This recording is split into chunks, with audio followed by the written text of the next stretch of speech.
28 juin. Ma petite mère Varvara Alexievna. Quand donc cesserez-vous de vous tourmenter et de vous affliger sans motif? Comment n'avez-vous pas honte? Voyons, mon petit ange, soyez raisonnable. Comment pouvez-vous vous faire des idées pareilles? Vous n'êtes pas malade, mon âme, pas du tout malade. Vous êtes florissante, au contraire, épanouie, je vous l'assure. Un peu pâle peut-être, mais florissante malgré tout. Qu'est-ce aussi que ces histoires de rêves que vous faites ou de visions? Laissez donc ces sottises, ma tourterelle, n'y pensez plus. Envoyez ces rêves à tous les diables et basta. Comprenez-vous? Pourquoi est-ce que je n'en fais pas, moi? Est-ce que je rêve, moi? Est-ce que j'ai des visions? Répondez-moi. Prenez exemple sur moi, ma petite mère. Je vis paisiblement. Je dors bien. Je me porte comme un charme. Cela fait plaisir à voir. Oubliez ces sornettes, mon âme, oubliez-les. Je connais votre petite tête, mon enfant. Il suffit d'un rien pour que vous vous mettiez à rêver, et vous devenez triste aussitôt. Pour l'amour de moi, ne le faites plus, mon amour. Prendre un emploi dans une maison étrangère. Jamais de la vie. Non et non. Quelle idée avez-vous eue là? Qu'est-ce qui vous a pris tout à coup? Et loin d'ici encore. Mais non, ma petite mère, je ne le permettrai pas. Je m'opposerai de toutes mes forces à ce projet.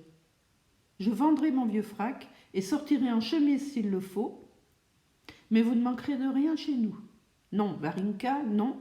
Je vous connais, moi. Ce sont des idées absurdes, insensées. Pour sûr, c'est Fédora qui est cause de tout.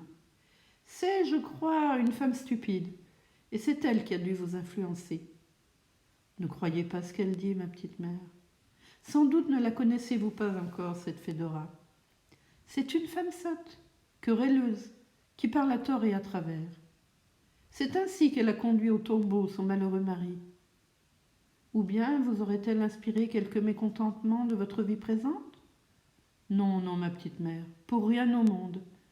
Que deviendrais-je, moi, en ce cas? Que me resterait-il à faire? Non, Varinka, ma petite âme, chassez ces idées de votre tête. Que vous manque-t-il donc chez nous? Votre présence est une source permanente de joie pour nous. Vous nous aimez?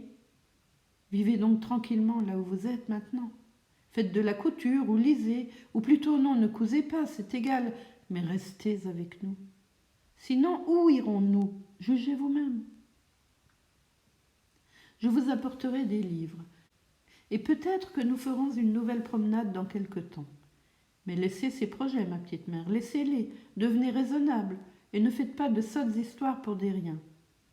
Je viendrai vous voir, je viendrai bientôt. Mais en revanche, permettez-moi de vous le dire franchement et sincèrement, c'est mal, ma petite âme, c'est très mal. Je sais que je suis un homme sans instruction, je le reconnais moi-même. Je n'ai pas fait d'études, et ce n'est pas de cela d'ailleurs que je veux parler, ce n'est pas de moi qu'il s'agit en ce moment. Mais je ne laisserai pas toucher à Rataziev, c'est vous qui l'avez voulu. Il est mon ami, et c'est pourquoi je le défends. Il écrit bien, très bien même. Il écrit admirablement. Je dirais même qu'il écrit à merveille. Je ne suis pas d'accord avec vous, et ne saurais en aucun cas approuver votre jugement. Il a un style fleuri, élégant, avec des images et avec des idées. C'est très bien en vérité. Vous avez peut-être lu ces passages dans un moment de distraction ou d'insensibilité. Varinka, vous les avez lus sans cœur.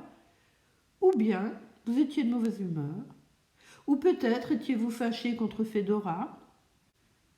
Ou quelque incident désagréable vous préoccupait-il à ce moment? Non, il faut que vous les relisiez encore une fois, et avec du sentiment. Il faut que vous les relisiez de façon attentive. Lorsque vous serez dans un état d'âme agréable, que vous vous sentirez contente ou gai, par exemple en croquant un bonbon ou en le suçant, c'est à ce moment-là que vous devriez relire ces passages.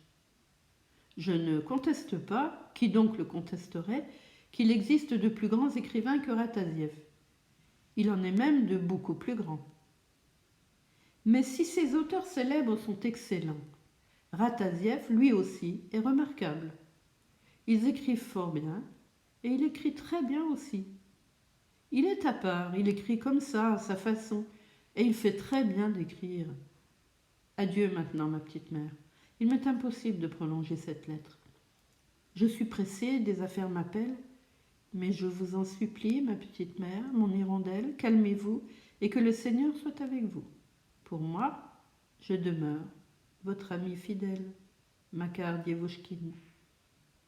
PS. Merci pour le livre, ma chère amie. Je lirai aussi Pouchkine puisque vous le désirez. Et ce soir, je viendrai chez vous, je vous le promets.